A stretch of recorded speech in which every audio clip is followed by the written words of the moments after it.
Welcome to the Here's Waldo podcast, where we sit down with top visionaries and creatives in the video game industry.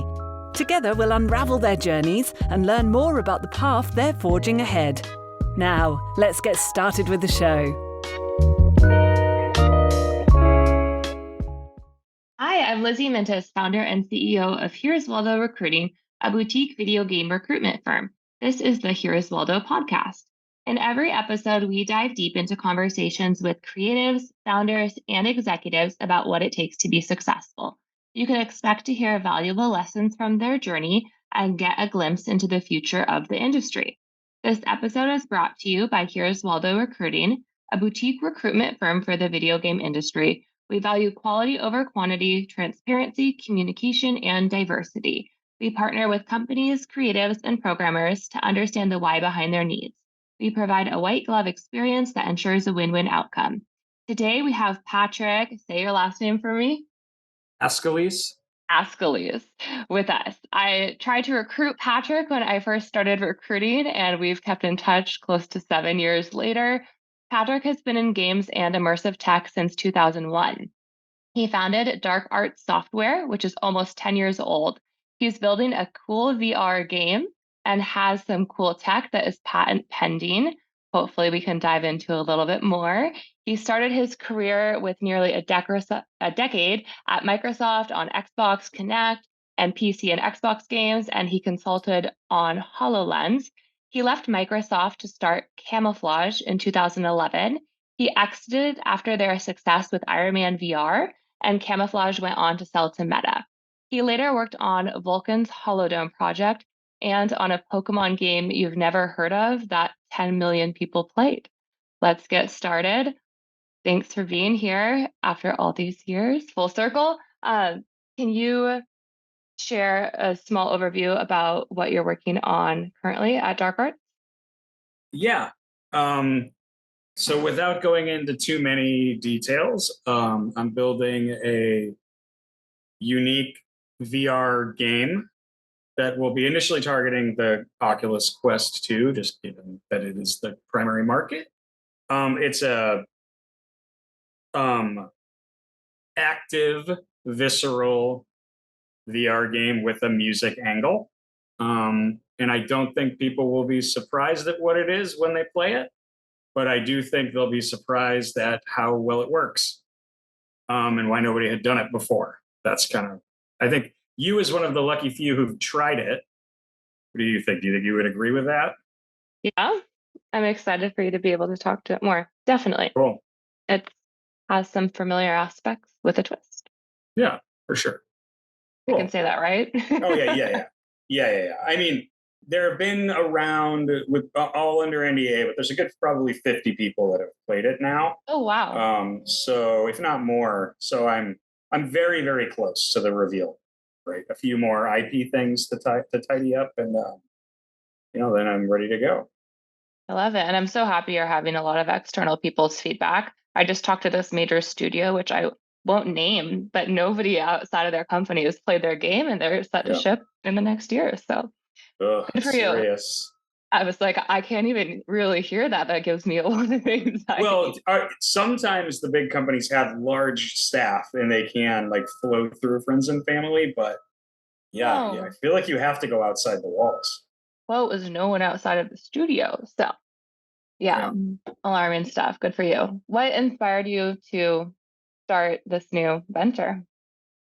Well, so I knew I wanted to do VR, right? That's your thing. I've been always tried to do cutting edge tech stuff. That's why I did Kinect and worked on various projects like that. HoloLens, AR, VR. I got really into VR.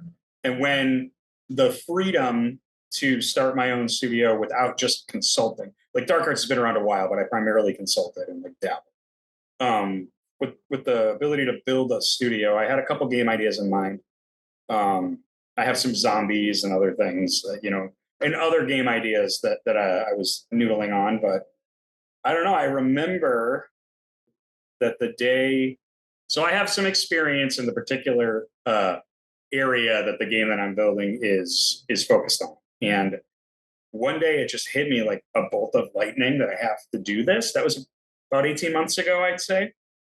And I started researching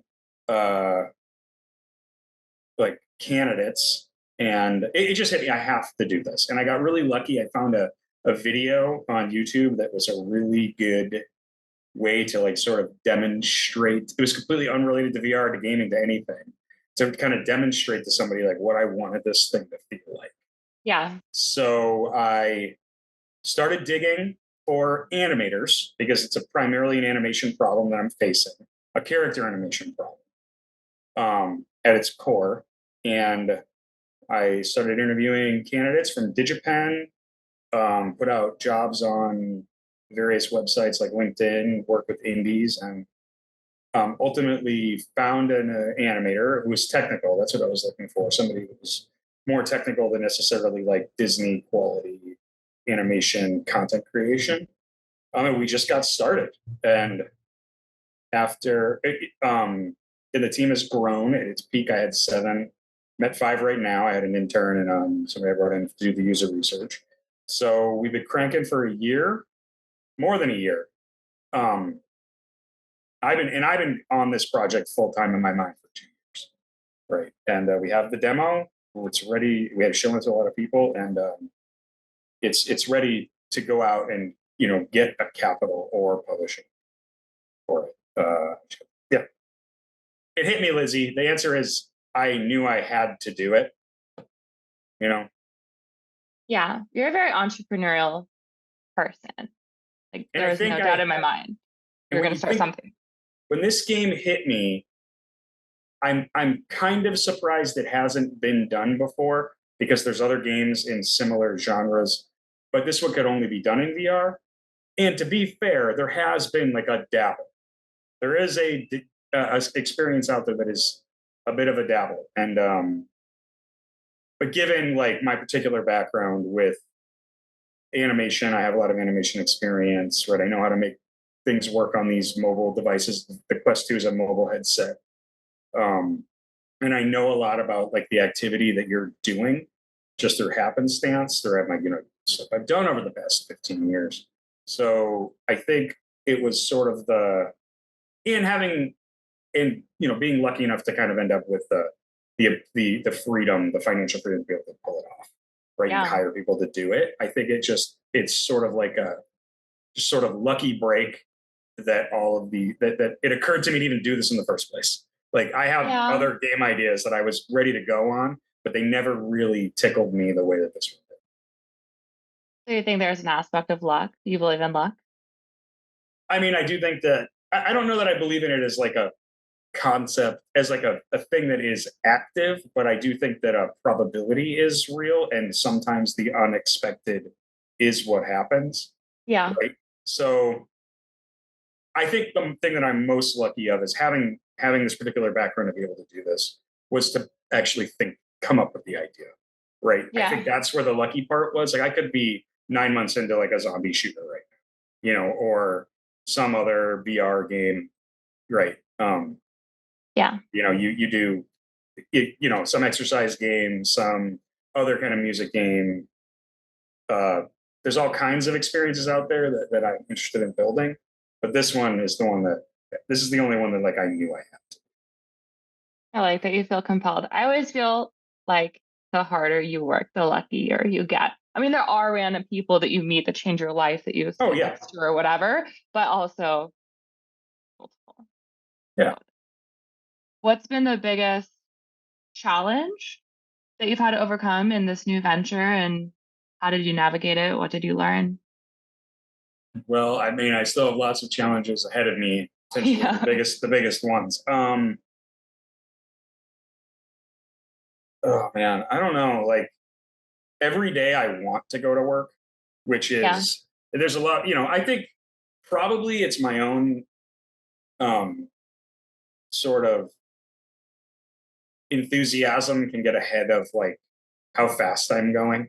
Right. So I mean, I think I've been saying I was going to get a funding deal, for probably the past 6 months, and I haven't even started trying.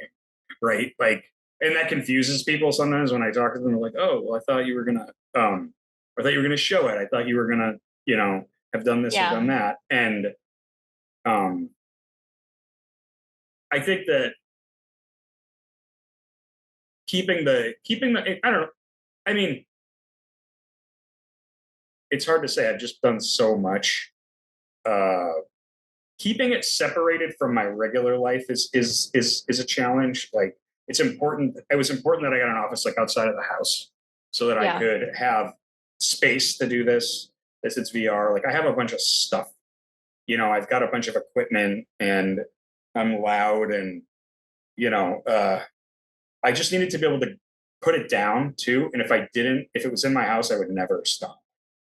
So moving to an office offsite, getting a team set up to actually take on work was another thing. Like not having the financial freedom before to hire people, right? In any kind of way that was enough to get stuff done. Like I would just work all the time.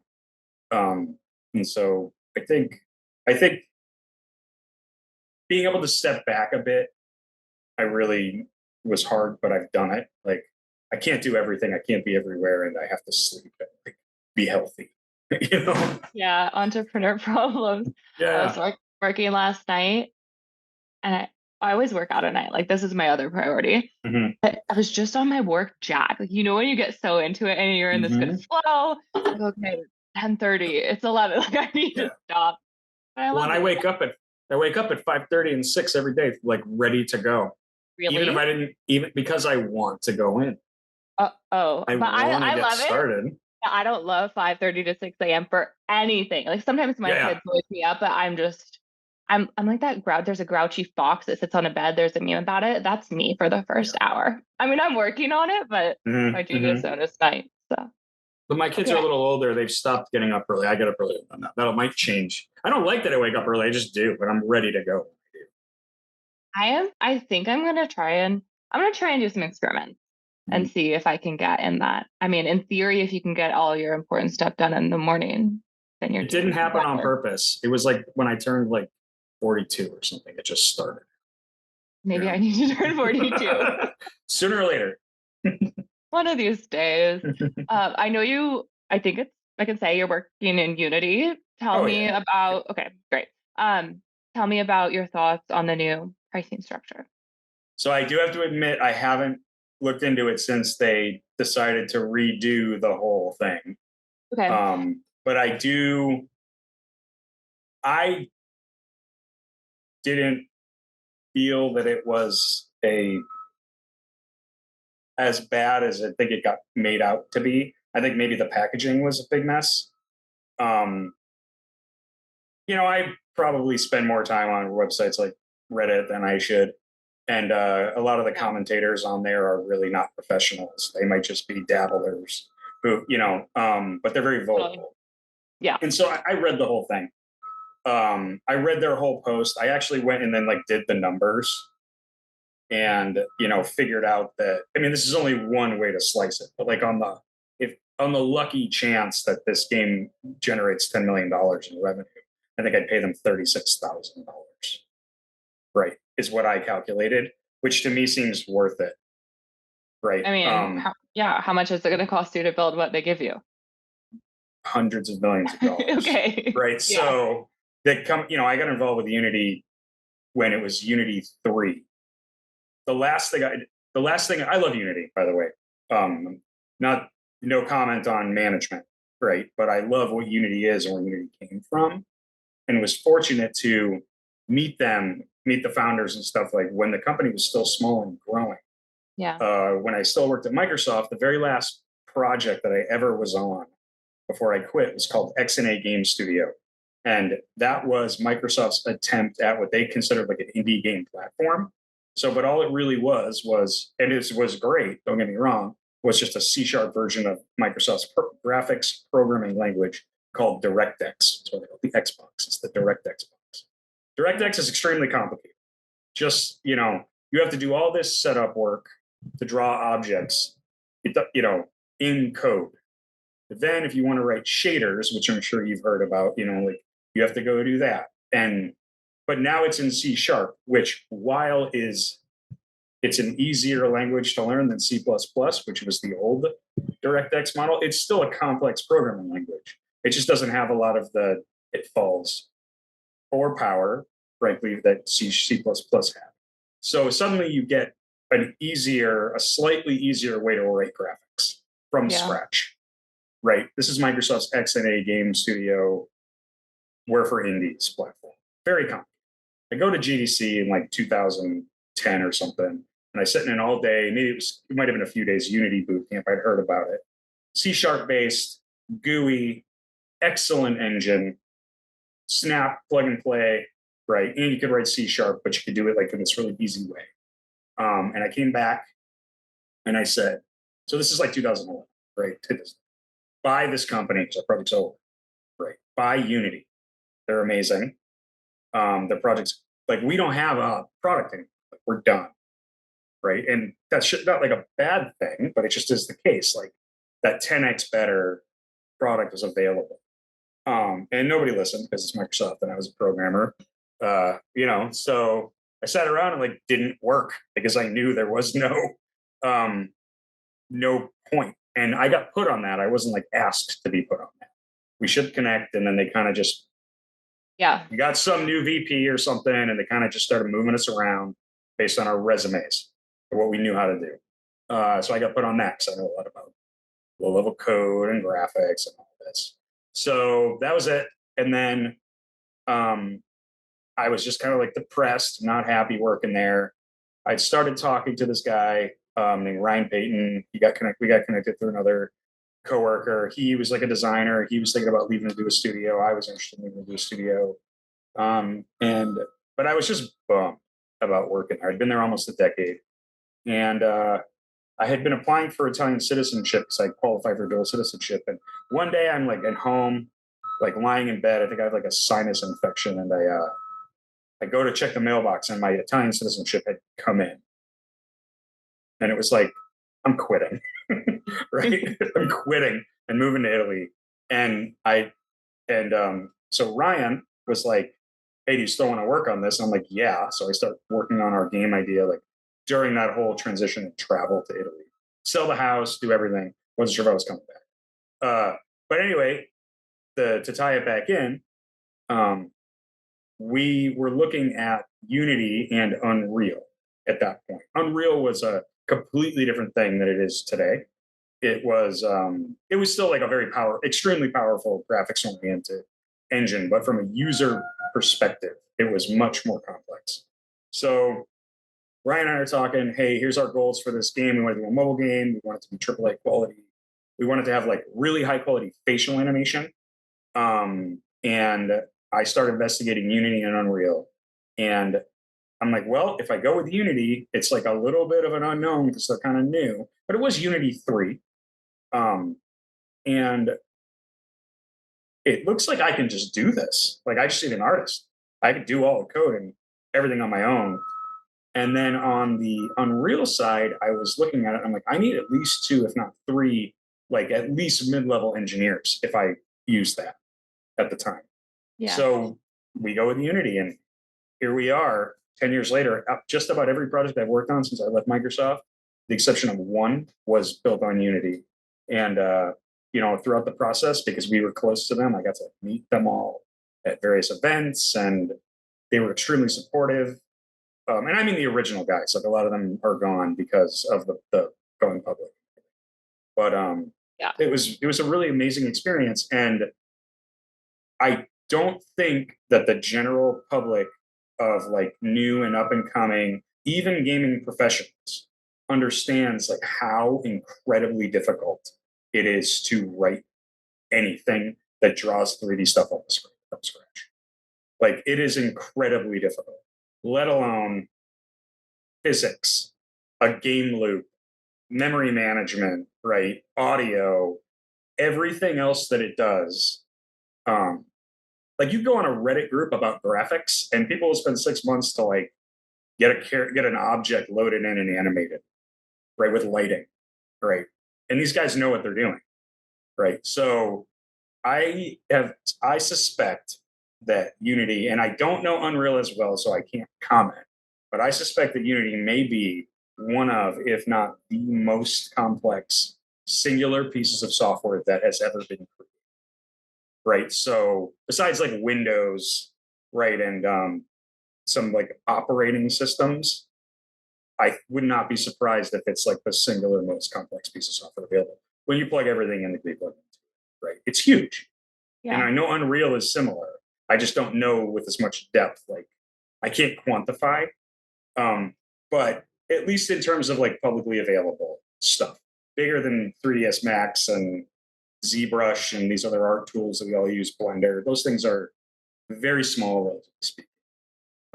It does so many things. You know, I think the company is worth tens, if not hundreds of billions of dollars at this point, Yeah. right? Probably tens of billions, right? Like they're public, they, and the idea that like they're nickel and diming is interesting to me. I think the packaging was bad. I think that's the case of the Yeah. messaging, but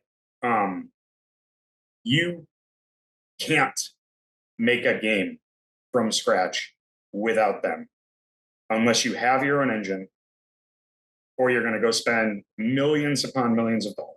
So you either need to license a different one, have an internal one, right? Professional or indie, it doesn't matter.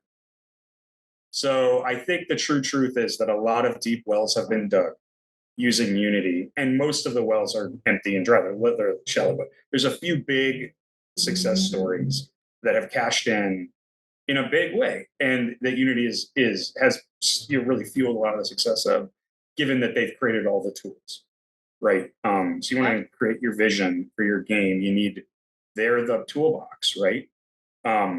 So I think that they're completely like with, and to be fair, their stock has collapsed, right? And so their ability to borrow money to like pay payroll as they've exploded in headcount, like what do we want to do?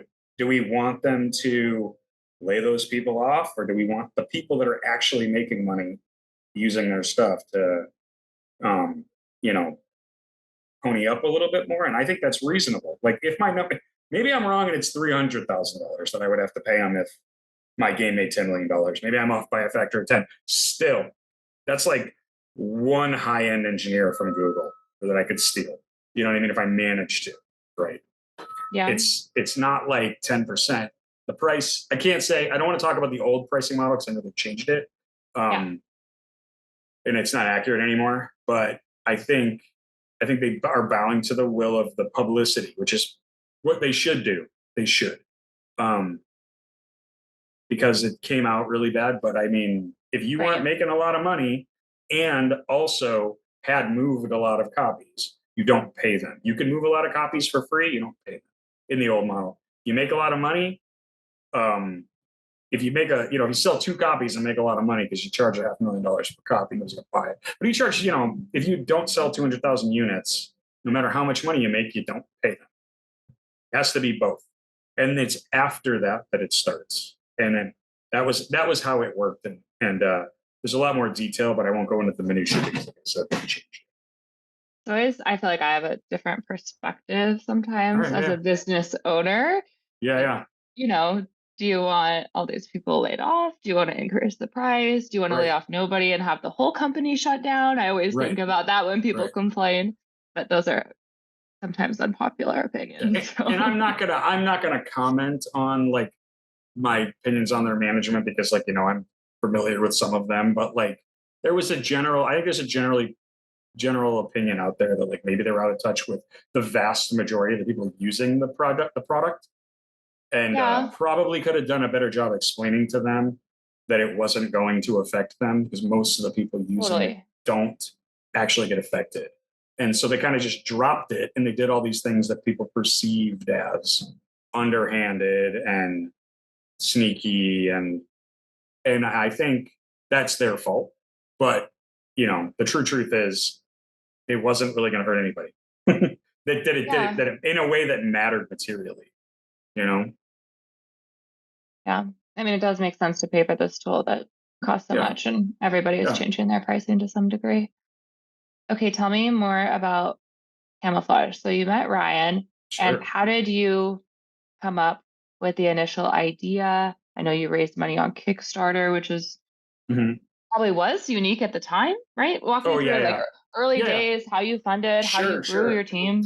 yeah. So, I had a mentor at Microsoft. Microsoft had a mentor program, a guy who had, he was my mentor earlier, but we were still friends. And he knew I was interested in doing studio. He connected me to Ryan. He knew Ryan. And the whole story I already told, like, I'm going to quit, go to Italy so I can focus.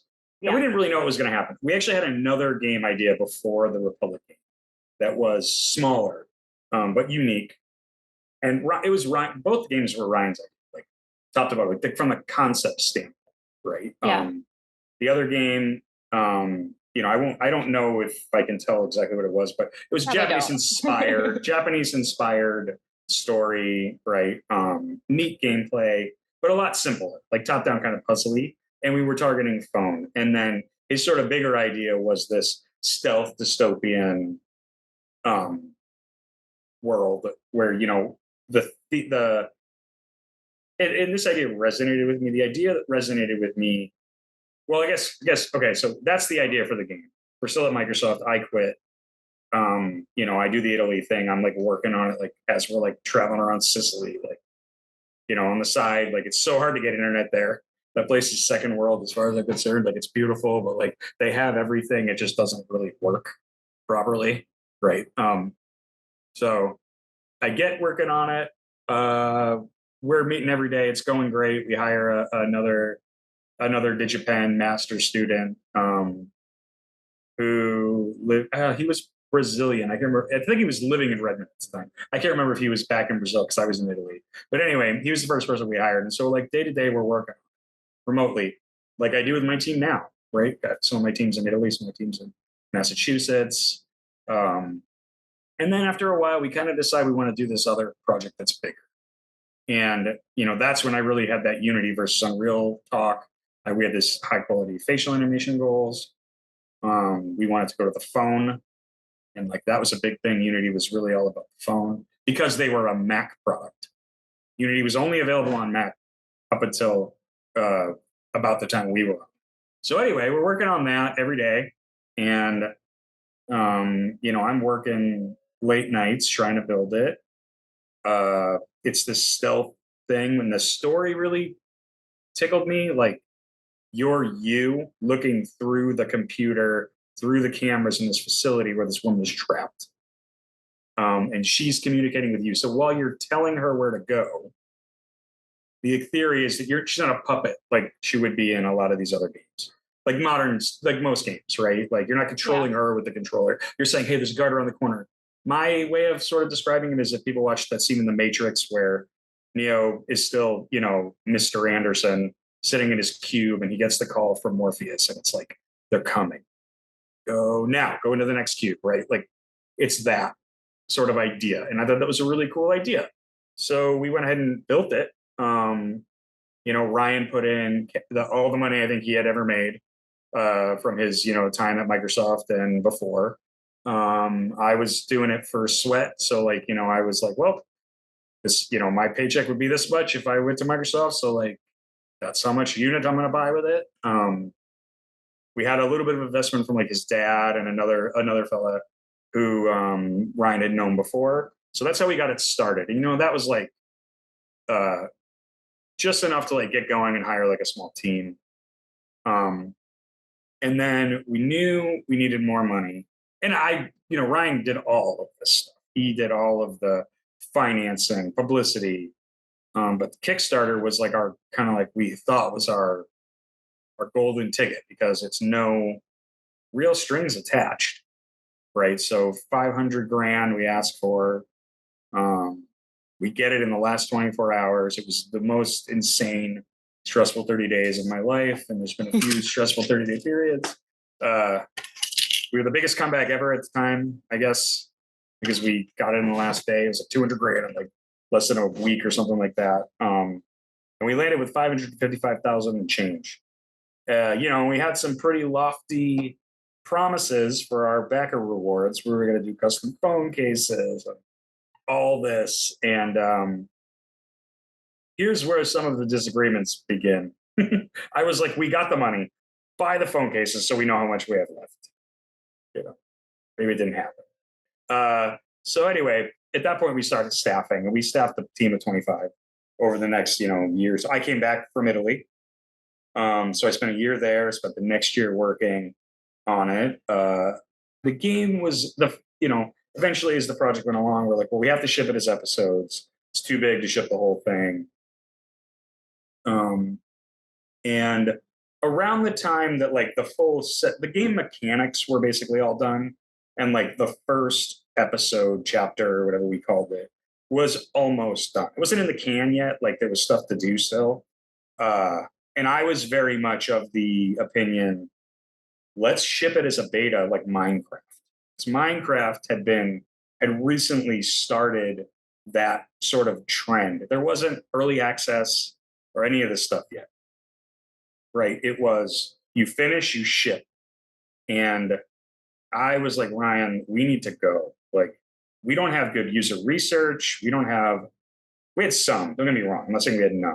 But I'm like, if we can get this thing let's put it on Canada, do whatever. Like, I know that it's not done, but we really don't know if it's good. You know what I mean? Yeah. So we disagreed on that. And that was kind of a hard stop for me at that point. I was like, look, there were other things too, but I was like, there was some day-to-day process stuff that really I just fundamentally disagree with, like in terms of a lot of things like staffing and like management of sprints and sort of like where the buck stops, right? In certain areas. Like I know what I know and I know what I don't know. And but I did insist on some stuff that he just didn't want to agree with me on. And I was like, well, I'm insisting. So that's okay. Right. And, the game came out that December, a few months after I left, and, it was well reviewed and all that. But I just didn't think it needed a bow. That's basically what happened from the time I left to the time it shipped. It got a bow, right? It got like a nice fancy main menu that it didn't have, and like a credit scene and all this that I just didn't personally think was where we should have spent our time. I think every penny left should have gone to marketing. And that, even though I'm not a marketing guy and couldn't really help, I thought that's what mattered really a lot. And it's instead the game came out before the trailer. So I don't know. That's okay. The Camouflaj continues. Yeah, and the truth is, I think for me, as you've known me a while, like I needed to go with my gut and not kind of grin and bear it, right? Like, yeah, that's who you are. Yeah, like I mean, I can be wrong, okay, but like at a certain point, we have to be able to. I just fundamentally disagreed so much with it that I couldn't, and if we weren't going to come to a place of accordance, then it's okay. Yeah, no, you learn a lot from past experiences. Oh, it was totally the best thing I ever did in my career. I think, like, I'd still be at Microsoft miserable, Not that I love Microsoft. Don't get me wrong. Yeah. But like that corporate top down wasn't. You can't play the game and be an engineer there. That's just sort of not the standard operating way, right? It's hard to be a doer and have a voice there. So I'm really glad I did it. I really did it. I'm glad you left too. I can't even think about working at a big company. I know I'm just not that person. Maybe your company will get big, and then what are you going to do? That will be okay. That will be okay. That's different. That will be me too. I feel the same.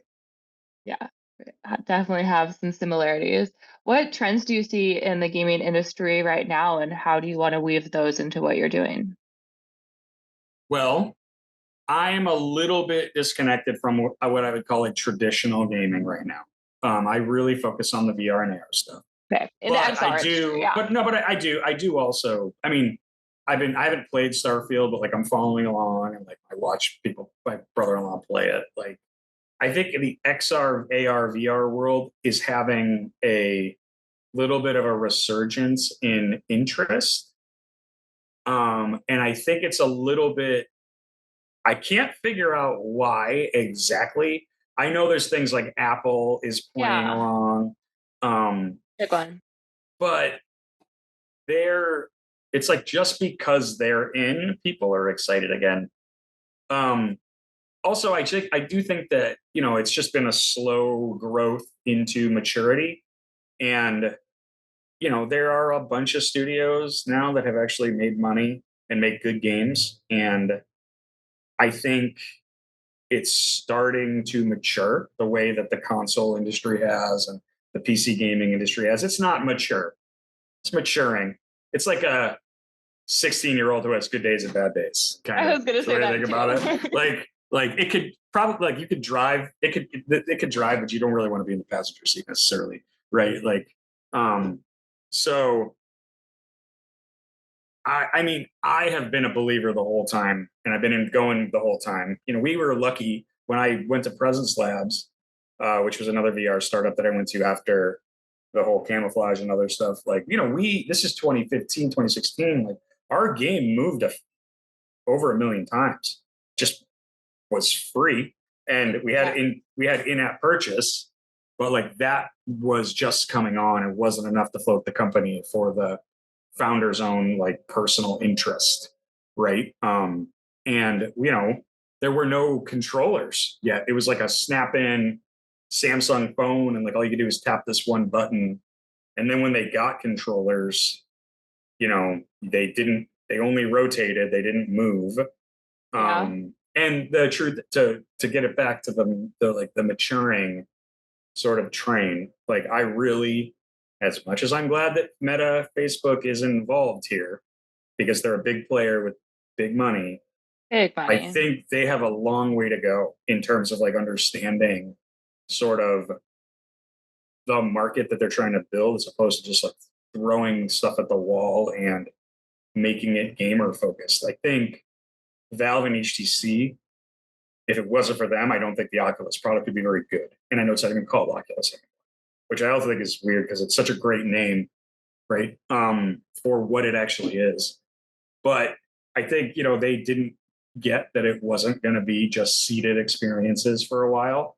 I don't think that, and that's why their initial product was like a sit down at a desk, like a little thing that looked at it. And then, Valve and HTC came out with the one where you put the sensors on the wall and you could walk around and Which be is so completely crazy. free. Yeah. I mean, and that really kind of changed their minds. And the truth is that wireless, and I know this from watching Carmack talk at like the Oculus Connect stuff, and he talked about it. He thought wireless VR was a thing. And that's why they focus on that Samsung Gear VR, that phone thing. Like, that moved 5 or 6 million units, way more than the desktop one ever did, right? Now, yes, you snapped it into a phone that was commercially available and popular, but you were never going to get near that with the desktop versions when they were still $600 and you needed $1,000 computer, and you were stuck in your chair because they thought you were going to play space games that made you sick. Because, you know what I mean? They do make you sick. Turns out when your inner ear isn't connected to your visual, you don't feel good. But when you're walking around yourself, for most of the population, it's okay, right? Yeah. There's other challenges with the way that the depth works and the visuals. But for the most part, if you're in control of your locomotion, it's very comfortable. If we move you, it's when it's uncomfortable. So I think a bunch of this came from the direction of the original founder, right, Palmer Luckey, who, they were involved with Valve and HTC. I don't know about HTC. They were involved with Valve at the beginning before the Facebook buyout. There was a lot of co-development of VR before that Facebook acquisition happened.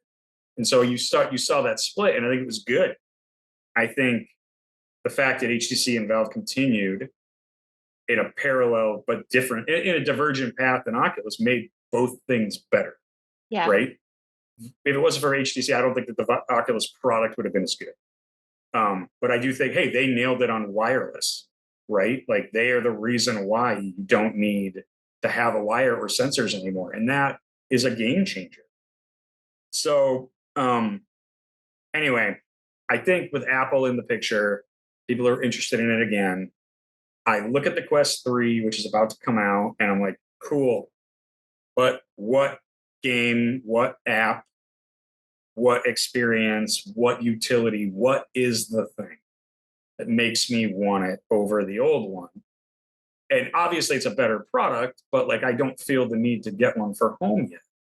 Right. I like the idea of things I could build with it, but as a consumer, I don't yet see it's moving the ball, like it's continuing to show interest, but they might end up damaging their old hardware offering because they're going to have a bazillion. My assumption is they have a bazillion Quest 2s in warehouses or coming out of factories in China, right? That they need to sell.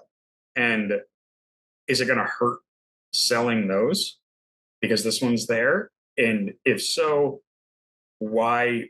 If there isn't like a game that's going to draw me to the next one, right? Why do I go get it? Why do I go spend $500? Well, maybe right? they're about to announce it. Maybe I missed it. I'm so busy I miss stuff, right? So I could be embarrassed. It's like you don't know about this game.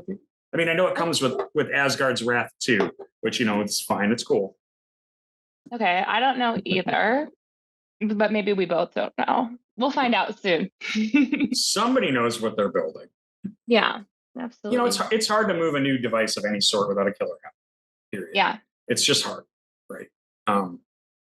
We've seen that over and over. Lots of consoles have come out without a bunch of games available, or even that one. You just need that one. Like you need the Super Mario, the Halo, right? Yeah. Sony's got a whole bucket full of IP, but when there isn't one there, when the thing comes out, it's hard to move them when they cost $500, right? So, yeah. They could also maybe do a FOMO play. I mean, the Switch was sold out for a long time. You couldn't get a PS5 forever, and I feel like that's right. such a But there were some strategy. amazing. By the way, those are all legitimate shortages. None of those shortages are fake. They're all legitimate. Yeah, that's true. But when you think about our listeners are probably not into designer handbags, but you think about what Hermes does or what Chanel does. Like that, you could have X per year. You don't have it. Sure. You have to go through these different things to get it. But this is an insane marketing strategy. Oh, you're right. So, you're right, Lizzie. Like, totally. Shortages were real, but maybe a false shortage will happen. So there is a uptick in publicity when things are not available. I think the difference is that the supply chain for an extremely cutting edge piece of electronics equipment is much tighter than it is for leather or even leather handbags. Yeah, totally. Right. Like, totally. Yes. So in those industries, like, I think the difference is that you need to build in scarcity to make it valuable. Right. Whereas, like when we worked on the Xbox 360, I mean, I remember my mom was reading front page article in New York Times and stuff that was like Xbox 360 unavailable. Literally, there just weren't enough microchips.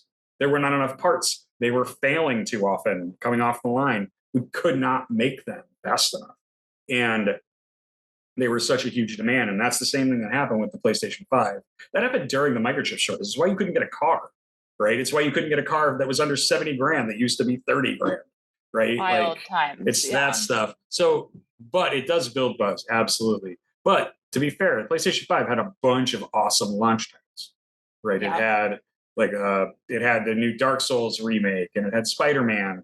And, there was even some of them were older games that got remade, but like there were cool games available that were new.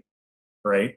They Ratchet and Clank and they Switch. Nintendo is such an interesting one because they go up and down like crazy. Right. They have IP.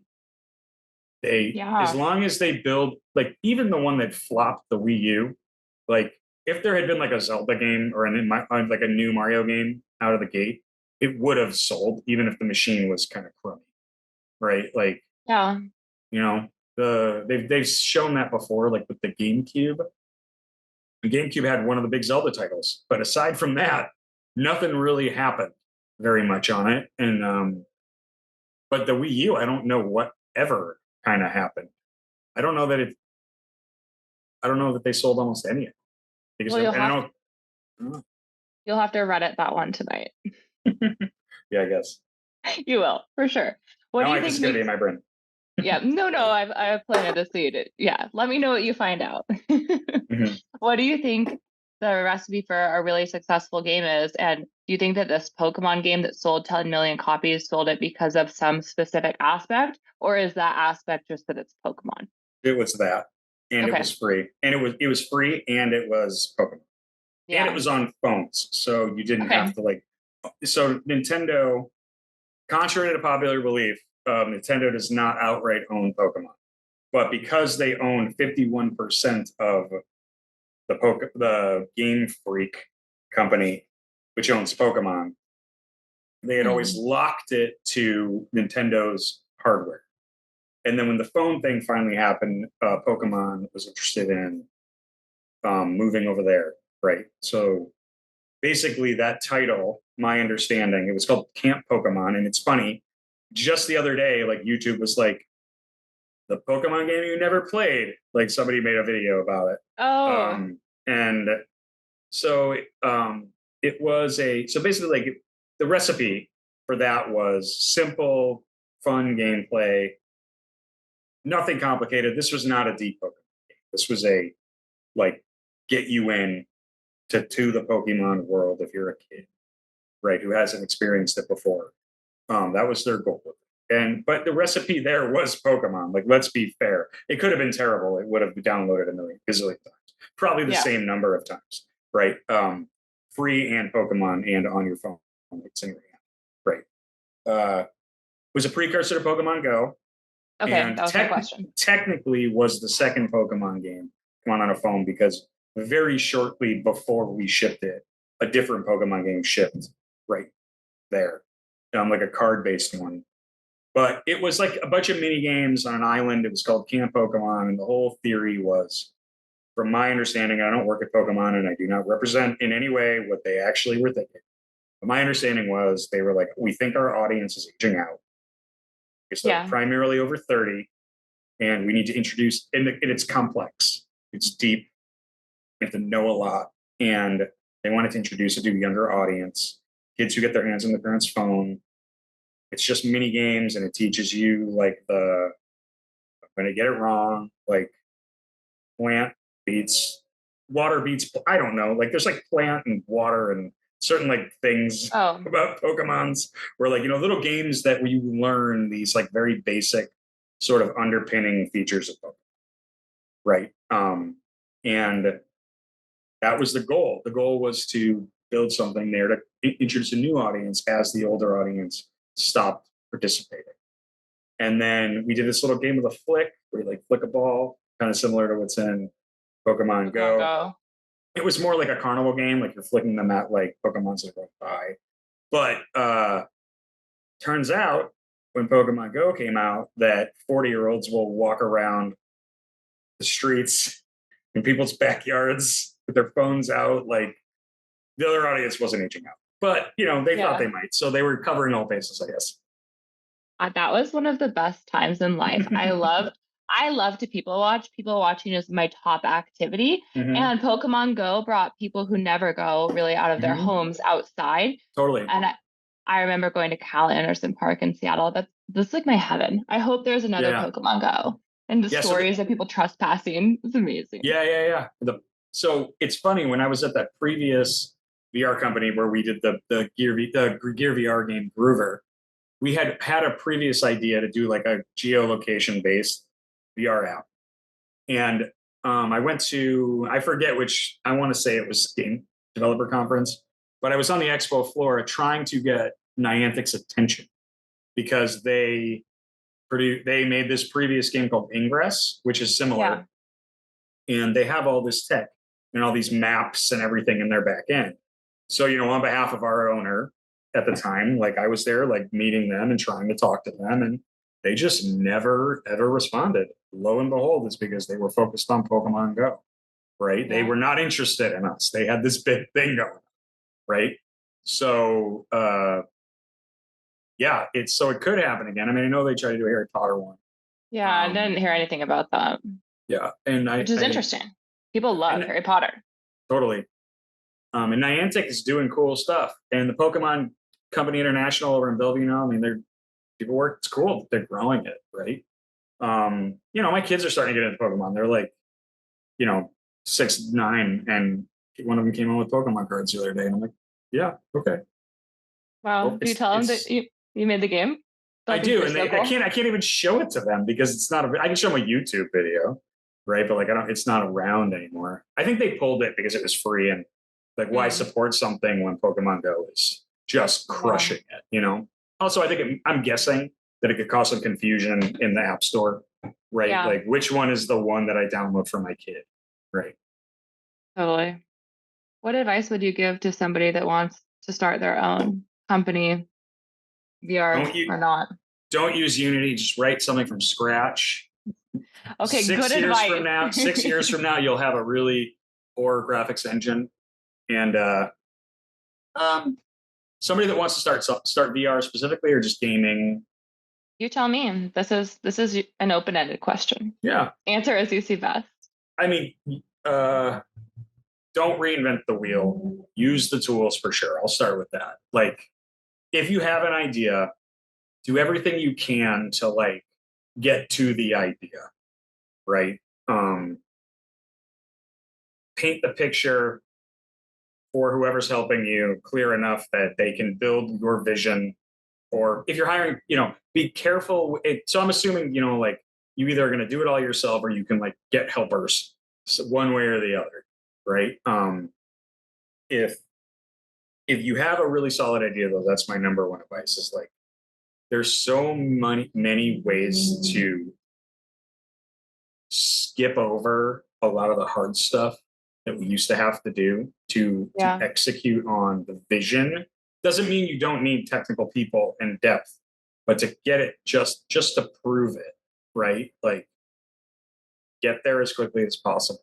I think the way you structure your relationships with the people you work with is incredibly important. 50-50 is a bad idea.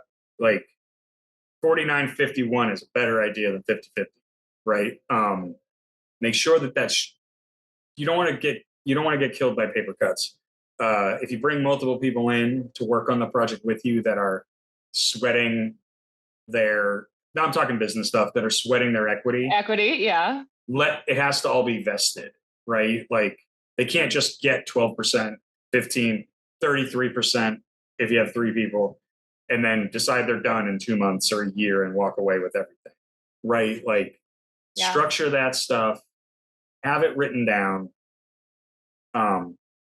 So, and I guess I will say, like, before you really try to do anything on the business side, like, where you're ready to like really go for it and you're going to bring in other people, like, you do need some of this stuff written down. You need a lawyer to like make sure there's proper stuff between you, right? But on the design and the tech side, like the fun stuff, right? Yeah. A proper vision with somebody who can actually like lead it. Doesn't mean they have to be anybody's boss, but like, you've got to have a way to have a tiebreaker, right? And sort of propel it forward. You have to. And it can be that that's somebody who just is the boss and they get to decide. But if it's going to be more shared than that, you have to have some kind of a process owner relationship. Yeah. Set up. And there's no like, what is the best game idea? Like, if you have a good idea, you should try to build it. And if you can't build it, but you think you have a good idea, be sure to like respect the fact that being able to build it and prove that it's good is generally considered inherently more valuable than like a good idea, because the good idea isn't what took a lot of work. It isn't what took a lot of training. It isn't what took a lot of like years of sweat. There are those random few people out there that are these idea people. Yeah. But 9 times out of 10, 99 times out of 100, they have created stuff on their own from scratch. Like, they weren't just charismatic and people got behind them. They proved their mettle beforehand. So you see a lot of like people say like, I want to get into games, I want to do gaming, but I'm the idea guy. Like, my game idea, this and that, right? And that is a hard sell, right? Yeah. So if you're a young person listening to this who wants to get into the field, learn something. Programming, art, animation, even audio. Like, audio gets doesn't get enough love, but it's super important. It's very hard to find if you want to become an audio engineer. That is a Yeah, very, very valuable skill set, and there are not very many absolutely. of them. Yeah. The tricky part with audio is if you want to make games, it's usually not at the beginning, right? It's Yeah, usually like down the road. And so, totally. um, but if you want in and you're a musical person, it's a good way to kind of have the best of both worlds. And in certain kinds of genres, it really matters a lot. Yeah, I mean, I think that's my advice is like, you're going to work hard, skip over, like, don't reinvent the wheel.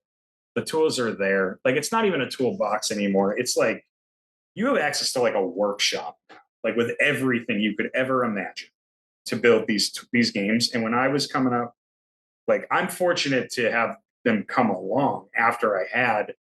I mean, Unreal was there. Microsoft's different companies have their own engines, but they were various levels of clunky, yeah, inaccessible unless you work there, right? yeah. So you have a good game idea, you should be able to make a little bit of sense of it with the tools that are available. Godot's getting bigger and bigger too. Yeah, it is.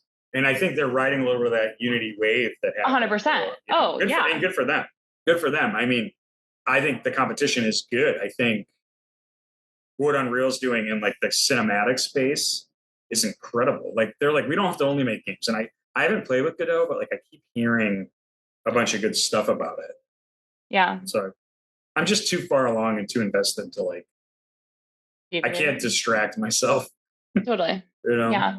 Perhaps in the future, though. I think Yeah. Unreal might back them. They back a lot of people. They just did a bunch of layoffs. I'm surprised. I was surprised to hear that. Many companies hired a lot of people throughout the pandemic. A lot of people. Yep. Yeah. But I think it's a And- good lesson that you can never be sure. You can never really be safe. And if you get a really extraordinary job, like Epic's a wonderful company, Unity's a wonderful Oh company. yeah. They did Yeah, layoffs yeah, too, but yeah. Yep. appreciate that moment and don't expect that it will last forever. Exactly. And it's more true than it's ever been in the 20 plus years I've been doing this. I was at Yeah. Microsoft during the first time they ever laid anyone off ever, and Yeah. now they've done probably, I wouldn't be surprised if they've done 10 rounds of layoffs since then total, but like it's somewhere Totally. between, and they were, it seemed like they were never going to have to lay anyone off ever. Yeah. I mean, you never really know. And I think the days of staying at a big company forever. I mean, for the new generation, they're not staying somewhere forever. It's very different. Right. Yep. Times are different. But yeah. Absolutely. Some reset was needed. And honestly, I think it is very sad for a lot of people. There's a lot of tragedy, but through downturn comes opportunity. And I know personally a lot of people are about to start a new studio, do something different, take the tools they learned from all these Yep. big companies and make something incredible. So there's some excitement with it too. Oh yeah, for sure. Like absolutely. It really can fuel creativity. Like, Yeah. because some of those companies, for all the things they do that are awesome, like they do have a harder time taking those risks and trying stuff. Naturally, as you get bigger, that's just what happens. Mhm. Definitely. I think a lot of people have new opportunities. I'm excited. Is there anything else, any other teasers you want to share with us about your game? Well, Parker? I'll talk about it a little bit. I'll talk about the other stuff we've got going on too, real quick. Okay. First. So we've got some rendering technology that's being patented, which we're not using in anything yet, but basically at its core allows for a richer set of sort of, among other things, like toon rendering in VR. So VR has some challenges with the way that like things get drawn because it's the two eyes separately getting a different image, right, stereoscopically, and that has led to sort of a shift in some of the core tech you have to do to like do certain effects. So on a PC, I can put you in Spider-Man and make you look, or on a console, can make it look like you're in a Spider-Man comic, right? An animated Spider-Man comic is alive on the screen in front of you. You're in a cartoon, Cuphead, for example. I think that's painted, but like there's effects where you can just sort of do these kinds of incredible shadings. Particles, various other things like that are hard in VR. So we have this tech that we built that kind of like allows you to make the player feel more immersed in a sort of, there's not specifically, but like in like a painted world, for example, like can do those proper edges and black kind of like highlights that you see in comic books and in various cartoon movies and movies with special effects like that. It also turns out that it helps with for people that wear glasses to some extent. It's not a complete solution, but one of the challenges with VR is the fact that you are looking, even though the world has depth because it's two images, so your eyes have to cross, they have to converge or diverge to focus on something that's close or far. At the end of the day, there's still a physical lens on the other side of a physical screen on the other side of that lens that is the focal distance. But so we have some stuff that helps a little bit with that. The same technology that I came up with for this comic book rendering turns out to also have some application there. So that's actually what we're patenting. I'm not sure it'll get used in anything. It's not necessarily something that could work in every type of experience, but there's a lot of experiences that could benefit from it potentially as a usability feature. I'm not banking the company on it. The idea was to make a comic book renderer, right? And then it just turned out we thought we could make the glasses problem better at the same time. So yeah, that's getting patented. It's not used in the current game they're building at all. The game, which you are now getting the scoop on, so congratulations, Lizzie. Hopefully you have 8 million listeners or viewers to share this with. So I am building a dance game in VR, and what makes it unique and different and new and novel is that you're dancing with a partner and you can physically interact with that partner. So there's been lots of dance games, and there's Dance Revolution, and there's Dance Central, and there's half a dozen or a dozen other ones. And generally speaking, you mirror a character on the screen, and some kind of sensor detects, did you do the right move? You mirror them. Or in Dance Revolution, you're like, and there's modern versions of it now where you're just literally jumping on a giant controller, right, and pushing giant buttons. So what we've got here now is this game where you have a partner whose hands are physically in yours, and your hands are physically in theirs or on various parts of their body dancing with them. And you can turn them and push them and pull them and do moves, and like you could. So it started out as a salsa simulator because I know salsa dancing. I said I know graphics and animation and dynamic animation. So animating it in real time as opposed to all just canned clips. And I like I said, when I decided I needed to do this, it was like a bolt of lightning. And I know all these things. So started as a salsa simulator.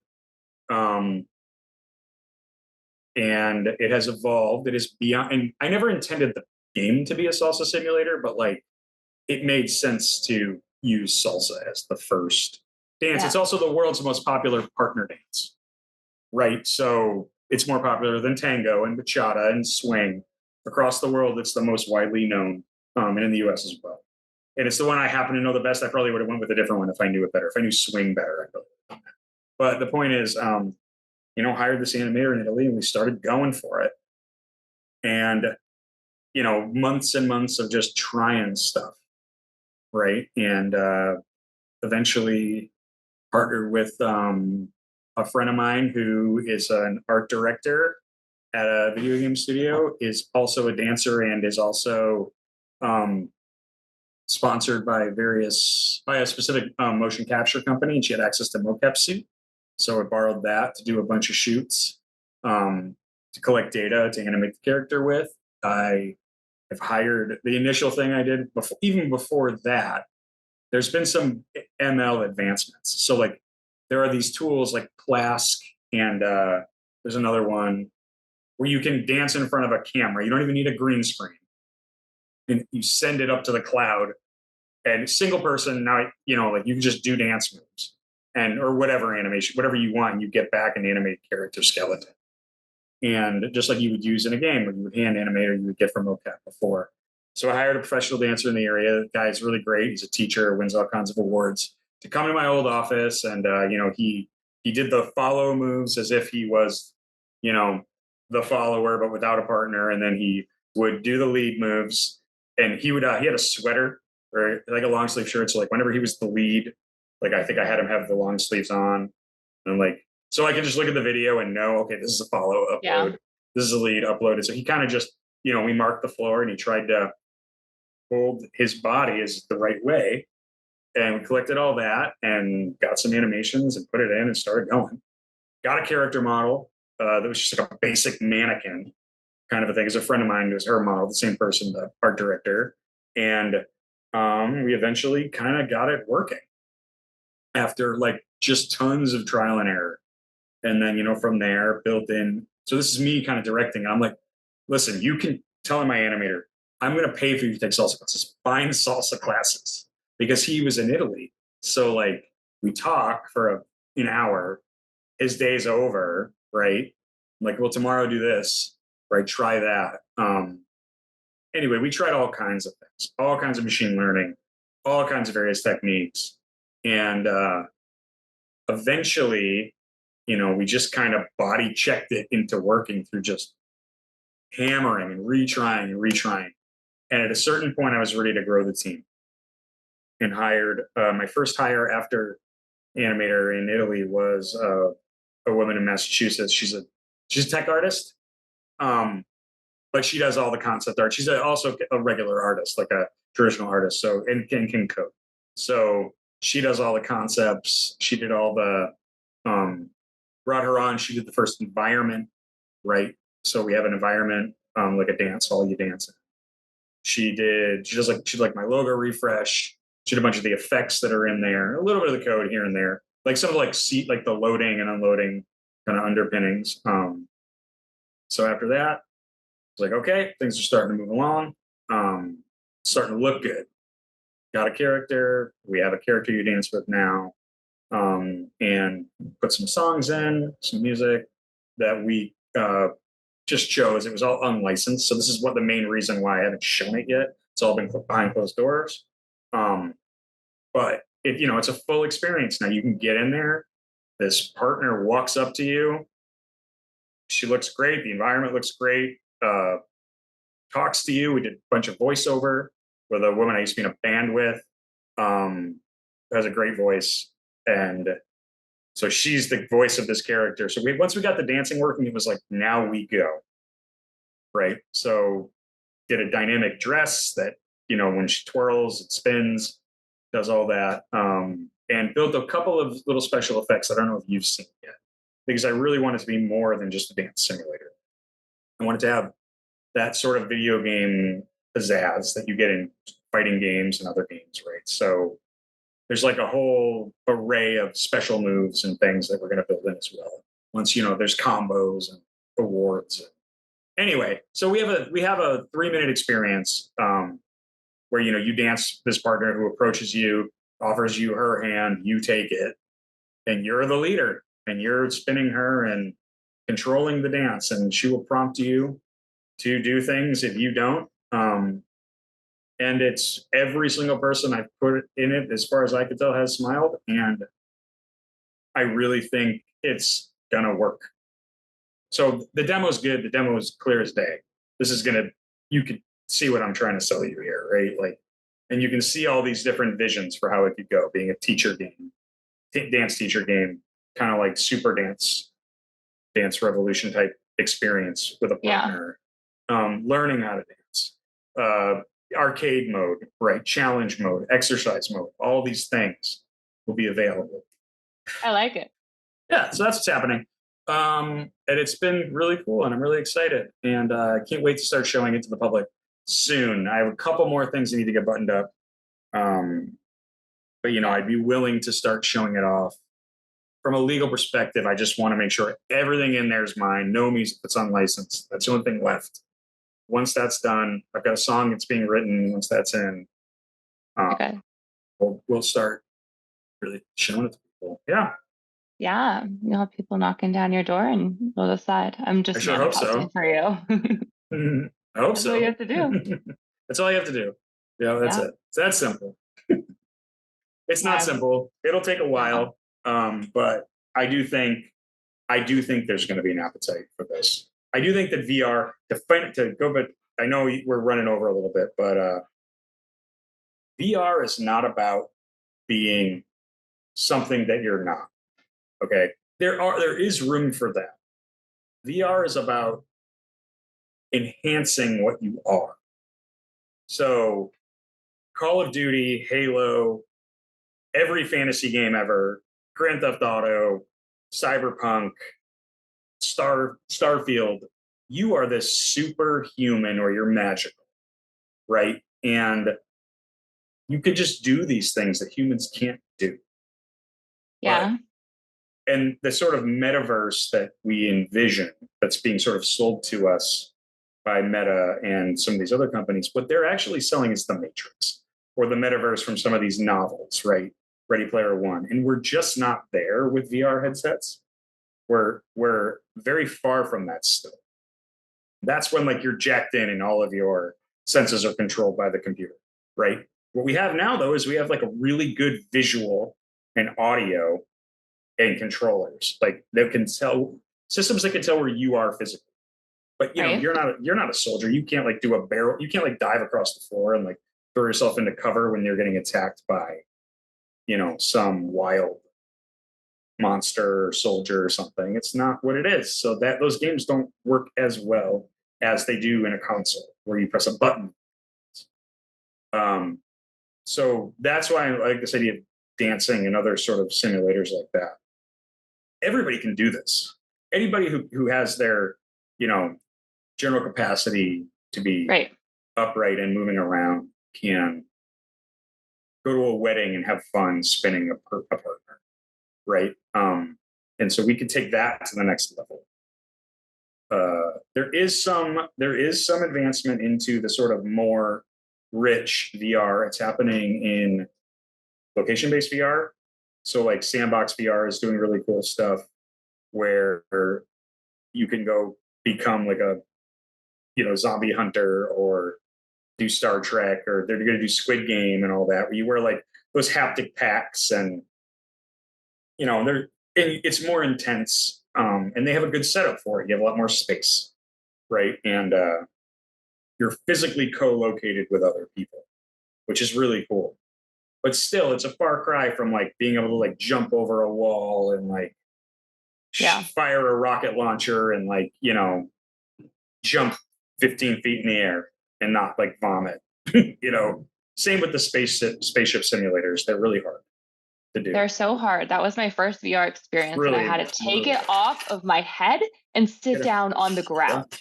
Yeah, I do VR all day, and I hate all of the spaceship simulators. I'd much rather play a space game on my Xbox where like I can control the ship, but I don't feel like crap doing it. You know what I mean? Transporting is a pass for me. So even the holodome that you worked on, I remember you demoed it for me, and there was a certain scene where you were moving out of your control. Yep. And I had to close my eyes for a while. And that, given the rumbling in the floor, is still like tested way better than moving people in a VR headset with no haptic in their body. And still a lot of people didn't like it. And there were a lot of scenes I didn't like. Like we worked really hard in the zombie, like keep it smooth. Yeah.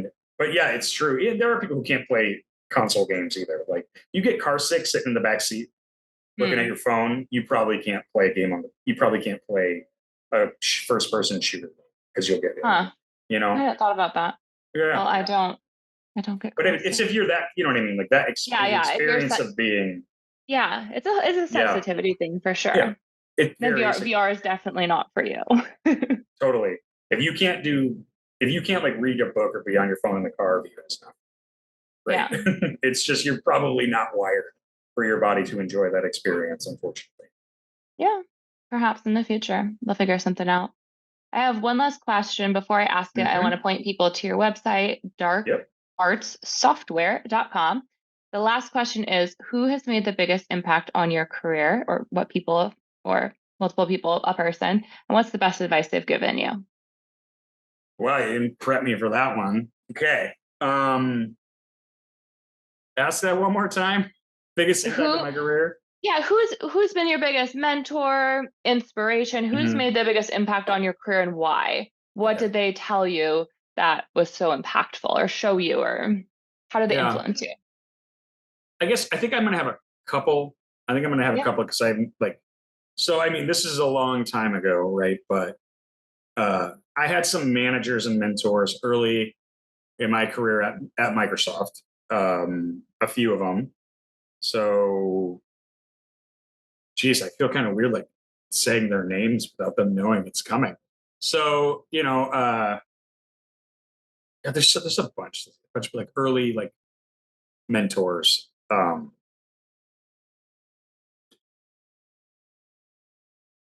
Okay, hang on. I stumped you. Well, it's not that. I just like I don't want to say like 12 people. I've always been somebody who gravitates towards the people that I think are like I don't want to be on the B team. If I'm not good enough to be on the A team, I at least like want to be near it. Yeah, Okay. for sure. Yeah. So I gravitated towards like so my original like Microsoft had a mentor program, Yeah. right? And I would say from a like, biggest impact, like I don't know, but like, my original mentor was this guy named Luis Villegas. I'm not sure if I'm saying that right. Like, he's like Bungie's CTO or something now, right? Yeah. Like, he was my mentor, like when I was in my first year at Microsoft. Now we were only hung out for a little bit, but like, I feel like I got pushed in the right direction there, technically, right? Yeah. I think people who've had impact, like Ryan had a big impact, Ryan Bateman had a big impact. The guy that connected us was one of my mentors. His name was Aaron Nichols. This is like years ago, right? But then when I left Microsoft, I had some other, and I connected with some other people there too, right? Who were very, uh, just like super bright doers, right? But in terms of like critical moments, I think those Yeah. guys have some, like, it's like you said, the person sitting next to you may or may not. Like, it wasn't like the depth of time we spent together. It was like connection, learned this, learned that. And then when I Yeah. left, uh, I think I think going to Vulcan was huge. So I did a bunch of stuff. Like I did the Camouflaj thing. I went back to Microsoft for a contract, did contract stuff for other people. But I think getting exposed to Paul Allen before he passed away was, well, again, I only met him a few times, like really sort of changed my perspective of my own trajectory and what it could be. So I remember sitting in this meeting and again, he wouldn't have remembered me if he ran me over with the Maybach later in the day, right? But he was like, "You're all killers. You guys are all killers. I know you guys are going to do cool stuff." And it was like all of a sudden the like veil of imposter syndrome just like disappeared. Like that feeling of like should I really be here went away. And he didn't get to I didn't get to see much of the stuff that I built, a little bit. And again, not just me, like the whole team, people. Yeah. But it was this like feeling of trust in from somebody who like changed the world, right? And I think a lot of people that worked at Vulcan got that sense, like this guy did change the world. Like he wrote the code that is Windows, Yeah. right? So that was big. That was a big moment for me. Like that short time I was there, being given the agency to like take that Holodome thing from a video player to an interactive thing, get it on the market, right? Like, I think probably him more than the other folks because sort of the scope was so huge that, I remember like I had done a design for this. You played the zombie game, right? Or did you only see the Holodome?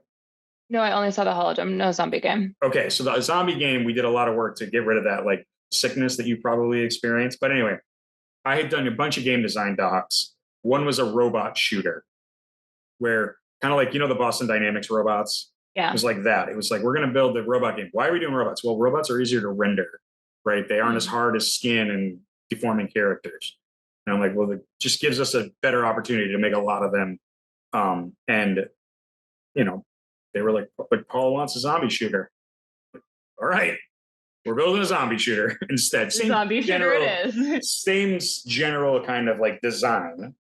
But like, I had been fighting my whole career to get listened to, right? Including at Camouflaj, a company that I was a big owner in and like started, right? To get taken seriously in a lot of ways. And I feel like that was the first time I was like, maybe I do have something and I'm not just like hoping people will listen. You know what I mean? Big confidence booster. Yeah, it really was. I mean, and I've always had a like pretty low fear factor. Like I'm pretty risk tolerant, but that was the moment that for me in my career that like stands out as like, and then, we took the Holodome to the TED Conference, the real one, and like all these super important people went into it. Like it was a whole next level. It was the next level. You know what I mean? That changed things for me in my mind. I mean, I've been lucky with the people I've encountered. Like Microsoft does this thing called NEO, where like the new employee orientation, the first day, I don't know if they still do it, but like, Bill Gates was our executive speaker that day. It was kind of neat. Like, and it's like been exposed to people that have done a lot, but like I never sat in a meeting with him, right? Like never really talked to him in any way. But like it was just sort of like, that's good luck, right? Like here he is, right? So I don't know. The Holodome thing really hit me the most, I think. They used to have all the new interns go to Bill's house. My friend was a recruiter back in the day. I remember. Early Microsoft story. I remember that. One thing that I feel kind of sad that I didn't do when I worked at Vulcan. So he has like this sports facility at like his house in Mercer Island. And one of the bennies was you could just go.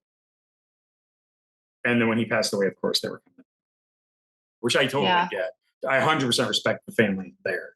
Like, but, and apparently you would just like go to this QFC parking lot in Mercer Island and a van would get you and like take you over there. But a cool tennis. Go play. I didn't do it. A bunch of my friends have done it, but yeah, it's still. These guys have these. They're this whole next like sort of echelon of influence and like things they've done, and when they trust you to do something, or they believe that the teams they've hired can do stuff, it's really. It doesn't feel like that boss that's like hammering you to like just deliver. It's different. You're inspired for sure. Yeah. I just listened to the guy who caught the general, 4-star general who caught Saddam Hussein and Bin Laden, and he told a story, and it was wild. But at the end, like, what's the biggest meaning in your life? And he said, being with my friends and family, just the most simple things, and nothing else matters. And that was pretty wild. But I guess once you've done like some of the craziest things in the world, that is what matters. So. But I do think like those moments while they stand out as these sort of touchstone moments like of change, like I would take, being broke and just having to hang out with my family tomorrow. If I was, you know what I mean? Or we're given the choice of like just crunch and like be just doing crazy stuff all the time. You know what I mean? Like I get that. Yeah. You have to follow your passion though. Yeah. You're doing the thing that you love, and that's really important. And I definitely, work more than probably the average person. I see but that's okay. Less. It's quality over quantity, like you said at the beginning. Yeah, it is. I was talking to my friend Zach this week, and he said, we were just talking about work-life balance. He said he loves to work 60 hours. That's truly what he likes to do. Sure. And for him, that would be a 10 out of 10 work-life balance. But for some other people, they look and they say, no, that is my nightmare. So everyone has a different threshold. Totally. We've been talking to Patrick Ascolese. Am I doing it right? That's correct. In Italy, it would be Ascolese. Okay. Well, I'm not we're in America here. America. You founded Dark Art Software and formerly Camouflaj. Patrick, where can people go to contact you or learn more about you? darkartssoftware.com. I've got a contact on there. There's 2 S's because it's arts, then software. I know a lot of people missed that second S. Sorry, Dark Arts wasn't available. The comms page on there is fine. LinkedIn, either on the company page or probably the company page is better. Yeah. Thanks so much. You got it. Thank you, Lizzie. Thanks so much for listening to the show this week. To catch all the latest from Here's Waldo, you can follow us on LinkedIn. Be sure to click subscribe to get future episodes. We'll see you next time.